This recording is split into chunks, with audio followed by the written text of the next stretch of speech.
So hello guys, कैसे हैं आप सब। आई होप सब अच्छे होंगे एंड मैं भी अच्छा हूँ। सो अगर आप गाइस मेरे रेगुलर वीडियो देखते होंगे तो आप सभी को पता होगा कि इस समय हम लोग ई फार्मेसी में पढ़ रहे हैं बी फार्मा थर्ड सेमेस्टर के मोस्ट इंपॉर्टेंट क्वेश्चन की सीरीज़, जिसमें कि हम आपको लॉन्ग प्लस सॉल्व क्वेश्चन की सीरीज़ प्रोवाइड कर रहे हैं। और जैसे ही हमारी क्वेश्चन की सीरीज़ कंप्लीट होती है तो इसके हम आप लोगों को सॉल्यूशन भी प्रोवाइड करेंगे और उसकी हम लोग PDF अपडेट कर देंगे अपने टेलीग्राम चैनल में। हमारा टेलीग्राम चैनल भी ई स्टडी फार्मेसी से ही है, तो आप जाके उसको फॉलो कर सकते हैं, वरना मैं लिंक इसकी डिस्क्रिप्शन बॉक्स में प्रोवाइड कर दूंगा, आप वहाँ से भी जा सकते हैं ईजिली, ठीक है। ताकि आपको सारे ही चीज़ों की नोटिफिकेशन मिलती रहे, सॉल्यूशन की भी मिलती रहे। और ऑलरेडी हमने सारे क्वेश्चन अपने अपडेट कर दिए हैं, तो आप जाके वहाँ से देख सकते हैं। अब हम आपको बता दें कि आप लोगों को ये इंपॉर्टेंट क्वेश्चन क्यों पढ़ के जाना चाहिए, क्योंकि ये क्वेश्चंस हमने ऐसे ही आपको प्रोवाइड नहीं करे हैं। पीसीआई की जो सिलेबस है उसको हम लोगों ने सबसे पहले रिव्यू किया है, और जो वो सारी यूनिवर्सिटी के लिए इंपॉर्टेंट क्वेश्चन होने वाले हैं जो इस चीज़ को फॉलो करते हैं, यानी इसके सिलेबस को फॉलो करते हैं पीसीआई के, ठीक है। हमने सारे ही यूनिवर्सिटी के प्रीवियस ईयर के क्वेश्चन पेपर को देखा है, रिव्यू किया है, और उससे हम लोगों ने सिलेक्ट क्वेश्चन किए हैं, इसलिए काफ़ी इंपॉर्टेंट है। अगर आप इनको पढ़ के जाते हैं तो 100% मैं श्योर हूँ कि 75 to 80% क्वेश्चन पेपर आपका इसी से पूछा जाएगा। इससे ज़्यादा पूछा जाएगा लेकिन इतना तो आएगा ही, ठीक है। तो आपकी बैक की तो नौबत लगेगी नहीं और अच्छे मार्क्स भी आप गेन करेंगे। लेकिन शर्त यही है कि आपको लॉन्ग प्लस शॉर्ट दोनों ही पढ़ के जाने हैं, ओके। वरना ई फार्मेसी रिस्पॉन्सिबल नहीं होगी आपके एग्जामिनेशन के लिए, ठीक है। अब चलिए हम लोग क्वेश्चंस देख लेते हैं। सो हमारी जो पहली यूनिट है उसके क्वेश्चंस को देखते हैं।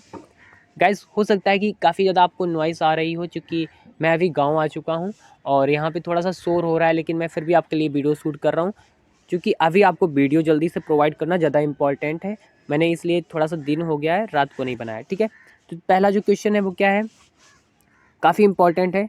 What is the value education and discuss need basic guidelines and process of value education. काफ़ी इंपॉर्टेंट क्वेश्चन है और कई बार पूछा भी गया है, ठीक है। एंड सेकेंड वाला भी बहुत ज़्यादा इंपॉर्टेंट है, क्या है, define the term self exploration and explain the process of self exploration, okay. Then the third one is what is the mean of natural acceptance and experimental validation. Then fourth one is also important, that is, according to you, what is the mean of happiness and prosperity. Then explain the four level of living. After that, the last question of first unit, what do you mean while living in harmony at various level, ठीक है। अब बात कर लेते अपने second unit के important questions की। तो इसमें जो पहला क्वेश्चन है वो क्या है, explain the need of self and body.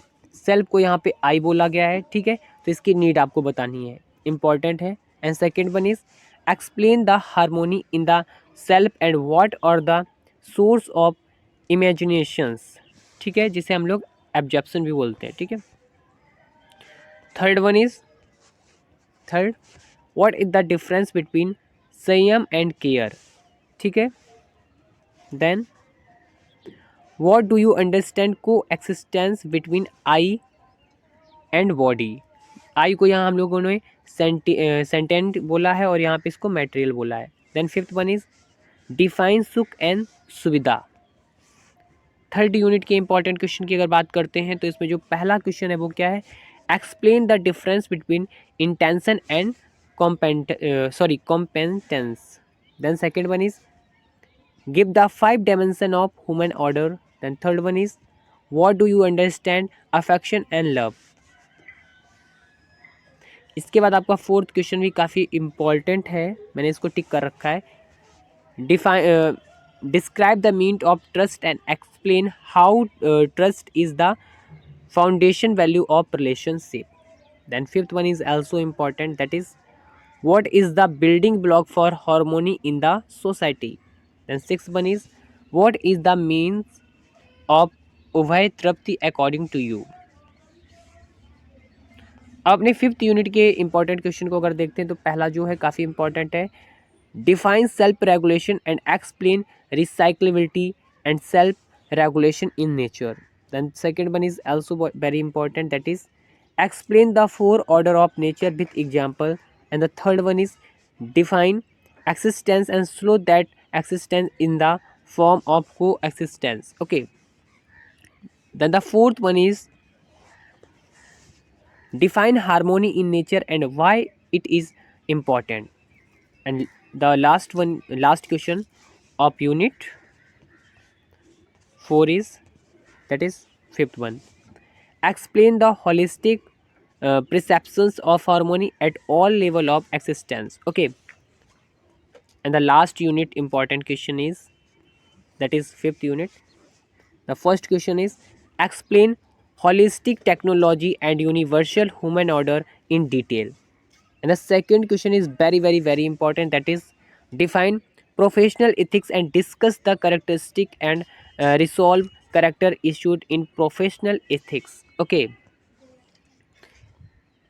and the third question is that is what is ethics, human conduct, and explain its characteristic in detail. That is very important question.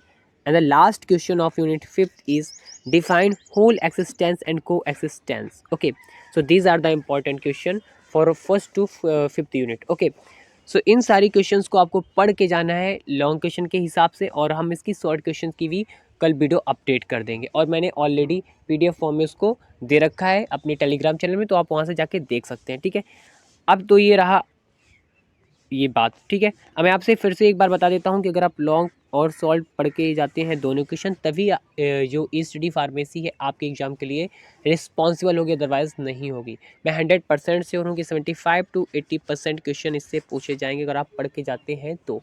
ठीक है, तो अगर आपको video अच्छा लगा हो तो thanks for watching this video. और हाँ, अगर आपको साउंड की प्रॉब्लम्स आई हो बीच में तो सॉरी, चूँकि यहाँ पे काफ़ी शोर हो रहा था, फिर भी मैंने आपको वीडियो प्रोवाइड किया ताकि आपको वीडियो के लिए लेट ना हो। ठीक है, so thank you for again. Okay.